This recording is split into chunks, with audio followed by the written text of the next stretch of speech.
is Maria from Raw Food, and today I want to share my experience how I'm traveling with my little daughter. Laurella is almost 14 months now, and we have been traveling I think 10 or 12 times already, and I think 3 or 4 journeys were long distance journey or traveling, and today I want to share my experience with you, how I'm doing it. So question number 1 is what we are bringing with us. And before I go on a journey, I have a look online how the weather will be, and most of the time we are traveling during winter here in Stockholm, so we are going to a warmer climate. So then I bring approximately I think 3 or 4 outfits for a warmer climate and maximum 1 or 2 outfits for a colder climate.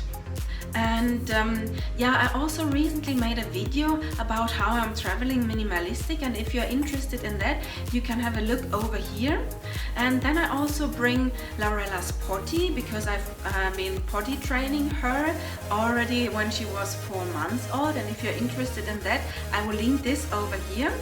And then I bring the washable diapers, and I also bring some Pampers, because so I don't have the stress that I have to buy Pampers when I come to the destination, and that we have a little bit. I don't bring so much toys because in my experience it's this way that she's playing with other things like the kitchen tools or books or magazines that are at the destination's apartment. So I don't bring so much toys. What I bring is some food, and for Laurella I bring these freeze-dried bananas, mangoes and pineapples, because she really likes it, and this is a really great snack for a raw vegan toddler, I think, and she really likes them, and it's a great thing for her to snack on, and it's good to have on the go because it's not as gooey as these dates and you have it everywhere, and this is the perfect food for me. So that's why I'm bringing that, and I will link you this in the description down below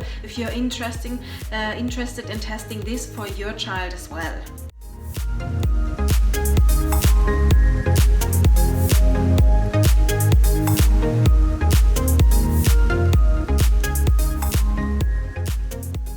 Question number 2 is what do I bring to the plane?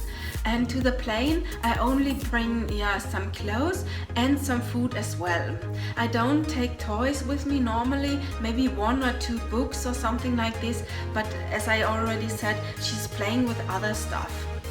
So on the plane I normally bring some avocado and some mangoes, and I cut it up in advance, and then I put it in small containers, and then I take a little bamboo fork with me so I can feed her during the flight. And I also bring a bottle so I can fill it up with some water. And then I also bring these freeze-dried bananas, mangoes and pineapple, so that I have a little snack in between for her. And apart from that, I don't bring so much more to the plane. Oh yes, I also bring some warmer clothes if we don't have it with us already. And sometimes I also bring a blanket because it can be quite cold or it's a bit chilly during the flight. Another question I always get is how I'm doing it for takeoff and landing. And already in the beginning, when Laurella was I think 3 months and we flew with her the first time, I explained to her, okay, now we are taking off or now we are landing, so now you have to suck on the breast just to get the no problems with your ears. And I don't know if she understood it back then, but now she's understanding it, and I do it each and every time, and now even if she's not hungry, she's sucking at the breast. And so because I always explain, so now we are takeoff and landing, and now you have to suck on the breast to don't get any problems with your ears, and she's doing that. And she's sitting on my knees, and so this is no problem for us. The next question is what we are doing during the flight. During the flight, I'm giving all my attention to Laurella. I'm playing around with her. When she could walk or started to walk, I was walking around with her because she's very social. So, and I get in touch with other parents, and so we are talking, sharing experience. So the flight is going faster for me as well. And if we are walking around, I'm not getting swollen in my feet, so that's good for me as well. So we're going around, running around, and sometimes there are some spaces, some bigger spaces at the ladies' rooms and the toilets, and sometimes we're hanging out there, playing a bit. Sometimes she's sitting on my knees and we are playing, and yeah, often she's also falling asleep because she knows that it is getting sometimes a bit boring during the flight. And this is working really well for us.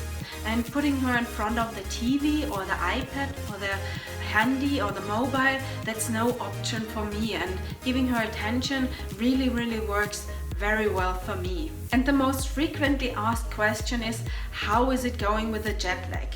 The first time we had a longer distance flight that was to LA, and then Laurella had kind of a jet lag, and she woke up I think 3 or 4 o'clock during the night, and then we thought, okay, we can't have her in bed anymore, we have to go up. And over time we made the experience, if we don't go up with her, even if she is awake, she can handle the jet lag much better. So now these days when we are going to a long distance journey and we have like 9 or 10 hours time difference, even if she wakes up during the night, we have her in bed and we have no actions during the night. We don't put on the light, we don't go up, we just lying around, are silent, and even if she is a bit more active in bed, then the best way for us is getting her into the right time is to be still, be silent, and just lay around and explain her, okay Laurella, now it's dark, now it's night, and now we are sleeping.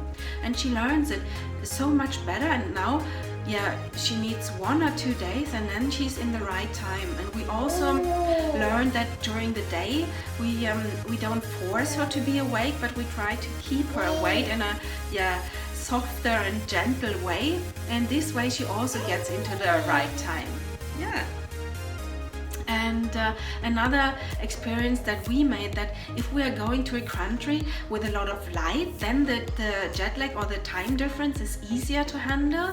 But if we are going to a darker country where there's not a lot of light, or if we're coming back to Sweden, then the jet lag is a bit harder to solve. So then it's even more important to be outside or to have it light inside.